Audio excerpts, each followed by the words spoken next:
അഭിപ്രായക്കാരൊക്കെ പലരും വന്നപ്പോഴൊക്കെ അതിനൊക്കെ എതിർത്തുകൊണ്ട് സമസ്ത മുന്നേറിക്കൊണ്ട് പോവുകയാണ്. ഇതാണ് വിഷയം. ഇപ്പം അതൊക്കെ നമ്മൾ പറഞ്ഞാൽ നമ്മുടെ മദ്രസകൾ 12,000-12,000 മദ്രസകൾ നമുക്കുണ്ട്. 12,000 മദ്രസകളിൽ ലോകത്തിന്റെ എല്ലാ ഭാഗത്തുമായുണ്ട്. കേരളത്തിൽ തന്നെ, കേരളത്തിന്റെ പുറത്ത് തമിഴ്നാട്ടിലും കർണാടകയിലും മറ്റ് സ്റ്റേറ്റുകളിലൊക്കെ ആയിക്കൊണ്ട് വിദേശ അറബ് നാടുകളിൽ വരെ നമ്മുടെ മദ്രസകൾ പ്രവർത്തിക്കുന്നുണ്ട്. അത് ഈ സിലബസാണ്, അഹ്ലുസുന്നത്ത് വൽ ജമാഅത്തിന്റെ സിലബസ് കൊണ്ടുള്ള ആ സിലബസ് അനുസരിച്ചുള്ള വിദ്യാഭ്യാസമാണ്. അതോടുകൂടെ ഭൗതിക മേഖലയിലും പ്രവർത്തിക്കുന്ന ഒരുപാട് അറബി കോളേജുകൾ, അതുപോലെ സമന്വയ കോളേജുകളും നടത്തിക്കൊണ്ടിരിക്കുന്നുണ്ട്. അതുപോലെ അനാഥശാലകൾ, അതുപോലെയുള്ള ദീനി മേഖലയിലും അതുപോലെ ഭൗതിക മേഖലയിലൊക്കെ തന്നെ കടന്ന് പ്രവർത്തിച്ചു കൊണ്ടിരിക്കുന്ന ഒരു പ്രസ്ഥാനമാണിത്. ഇത് എല്ലാവരും പരസ്യമായി അറിയുന്ന ഒരു സംഗതി തന്നെയാണ്. ഇതിന് ഇപ്പോൾ ഇതിന്റെ അനുയായികളാണെന്ന് പറയുന്ന ചില ആളുകളൊക്കെ അതിന് വിഘാതമായിക്കൊണ്ട് KM മൗലവിയെ ഉയർത്തിപ്പിടിക്കാൻ വേണ്ടി വരികയാണ്. ഈ KM മൗലവിയെ അരിക്കാക്കിയതാണ് സമസ്ത. അവരപ്പം രണ്ടാമത് പൊന്തിച്ച് മേലെ കൊണ്ടുവരാൻ വേണ്ടി ശ്രമിക്കുന്നു. അതിന്റെ അർത്ഥം എന്താ? പഴയ വഹാബിസം തിരിച്ചു കൊണ്ടുവരാനുള്ള ഒരു കുതന്ത്രമാണ് നടക്കുന്നത്. ഈ നിലക്ക് സുന്നത്ത് ജമാഅത്ത് സമസ്ത ഇവിടെ കെട്ടിപ്പടുത്ത ആദർശത്തെ തകർക്കാൻ വേണ്ടി ഗൂഢമായ ശ്രമങ്ങൾ നടക്കുന്നു. അതിപ്പോൾ പരസ്യമായിക്കൊണ്ട് തന്നെ പ്രവർത്തിച്ചു കൊണ്ടിരിക്കുന്നു എന്നുള്ളതാ. ഇവിടെയാണ് നമുക്കുള്ള കുഴപ്പം. ഇത് അരുതാത്തതാണ്. സമസ്ത വിശ്വാസികൾ സമസ്തയുടെ ഉള്ളിൽ തന്നെ അവര് എല്ലാ നിലക്കും 100% അവിടെ തന്നെ നിന്നുകൊണ്ട് പ്രവർത്തിക്കണം എന്നുള്ളതാണ് നമ്മളുടെ ഈ വിളംബരം കൊണ്ട് ഉദ്ദേശിക്കുന്നത്, ഇത്തരം പരിപാടികളെ കൊണ്ട് ഉദ്ദേശിക്കുന്നത്. മറ്റത് പോക്കാണ്.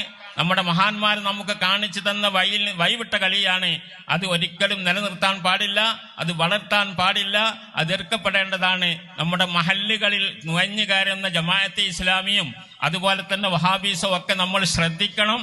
ശ്രദ്ധിച്ചുകൊണ്ട് നമ്മൾ മുന്നോട്ട് പോകണം. ഇവിടെ പല വിഷയങ്ങളിലും നമുക്കെതിരാണ്.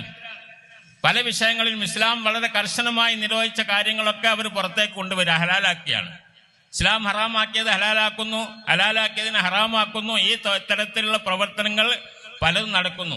രാഷ്ട്രീയക്കാരുടെ വേദിയുണ്ട്, അവരത് ചെയ്യാം. റോഡ് പാലമൊക്കെ നോക്കിയിട്ട് അവർക്ക് അതൊക്കെ ചെയ്യാം. ഇവിടെ റേഷൻ കട നോക്കണം, അതുപോലെ തൊഴിലില്ലാത്തവരുണ്ട്, അങ്ങനെ സാമുദായിക പ്രശ്നങ്ങളുള്ളവരുണ്ട്. അവിടെയൊക്കെ എന്താക്കണം, ഇടപെടുക എന്നല്ലാതെ ദീനിന്റെ കാര്യത്തിൽ ഇസ്ലാമിന്റെ കാര്യം പറയേണ്ടത് പണ്ഡിതന്മാരാണ്. അമ്പിയാക്കന്മാരുടെ ദൗത്യം ഏറ്റെടുത്ത പണ്ഡിതന്മാരാണ്.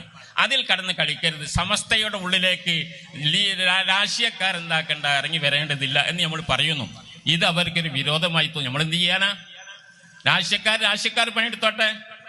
രാഷ്ട്രീയക്കാർക്ക് ഇവിടെ ഒരുപാട് പണിയെടുക്കാനില്ലേ? നമ്മളെ സംബന്ധിച്ചിടത്തോളം പരിശുദ്ധ ദീനുൽ ഇസ്ലാം, ഞാൻ നേരത്തെ പറഞ്ഞതുപോലെ പരിശുദ്ധ ദീനുൽ ഇസ്ലാം ഈ രാജ്യത്തിന് ഒത്ത രൂപത്തിൽ ഈ രാജ്യത്തിന്റെ ഭരണഘടനയും സംവിധാനങ്ങളൊക്കെ അനുസരിച്ച് കൊണ്ടുള്ള പ്രവർത്തനം നടത്തലാണ് സമസ്തയുടെ ലക്ഷ്യം. അത് നടത്തുന്നുണ്ട്. അതിൽ ഇടപെട്ടുകൊണ്ട് വിഷയങ്ങൾ ഉണ്ടാക്കാൻ വേണ്ടി വരരുത് എന്ന് വളരെ വിനയത്തോടുകൂടി എല്ലാവരോടും അഭ്യർത്ഥിക്കുകയാണ്. ഇതെല്ലാവർക്കും പറഞ്ഞാൽ മനസ്സിലാവുന്ന ഒരു കാര്യമാണ്. ഇപ്പോഴാ നമ്മളെ ഒരു വഖഫ് പ്രശ്നം. ചില വഖഫ് സ്വത്തുക്കൾ വഖഫ് അല്ലാതായിരിക്കുന്നു. വഖഫ് അല്ല എന്ന് പറയാ, വഖഫ് സ്വത്താണ്. ആധാരത്തിലും മറ്റ് കോടതി വിധികളും കമ്മീഷന്റെ വിധികളൊക്കെ ഉള്ള ഒരു സാധനം വഖഫ് അല്ല എന്ന് പറയുന്നു. ഇത് സമുദായത്തിന്റെ ആൾക്കാർ തന്നെ പറയാൻ തുടങ്ങിയാൽ എന്താ കാട്ടുക? വഹാബികൾ നടത്തുന്ന ഫറൂഖ് കോളേജാണ്. വഹാബികൾ അത് വഖഫല്ല എന്ന് പറയാം. വഹാബികൾക്ക് വഖഫാക്കിയതാണിത്.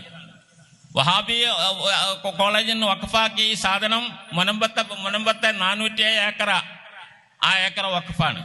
അത് വഖഫല്ല എന്ന് പറയുന്നു. എന്തിന്? അവരത് വിറ്റുപോയി. ഹക്ക് ഹലാലും ബാത്തിലൊന്നും വേണ്ടേ? വഖഫ് സ്വത്ത് എന്ന് പറഞ്ഞാൽ അള്ളാഹുവിന്റെ മാർഗത്തിൽ ദാനമായി അർപ്പിക്കുന്നതാണ്.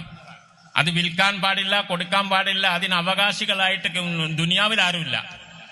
ഒരു മനുഷ്യനും അവകാശിയല്ല, അള്ളാഹു മാത്രമാണ് അതിന്റെ അവകാശി എന്ന് പറഞ്ഞാൽ അതെന്താക്കാൻ പാടില്ല? വിൽക്കാനോ കൊടുക്കാനോ അനന്തരം എടുക്കാനോ പാടില്ല എന്നാണ് അതിന്റെ ഒന്നാമത്തെ മസലൻ. അതാ പറയുന്നത്. വഖഫ് എന്ന് പറഞ്ഞാൽ അതാണ്. അതിന്റെ അസിൽ, ആ സംഗതി, അതിന്റെ സത്ത നിലനിർത്തിക്കൊണ്ട് അതിന്റെ അനുഭവം എടുത്തുകൊണ്ട് നല്ല മാർഗത്തിൽ ഏത് മാർഗത്തിലേക്കാണോ വഖഫ് ചെയ്ത ആൾ നിശ്ചയിച്ചതെങ്കിൽ ആ നിശ്ചയിച്ച മാർഗത്തിൽ ചെലവഴിക്കലാണ്. പള്ളിക്ക് വേണ്ടി, മദ്രസയ്ക്ക് വേണ്ടി, പാവപ്പെട്ട ഒരു ചോറ് കൊടുക്കാൻ വേണ്ടിയിട്ട്, ഇങ്ങനെയൊക്കെ ഒരുപാട് നേർച്ചകളുണ്ട്, വഖഫുകളുണ്ട്.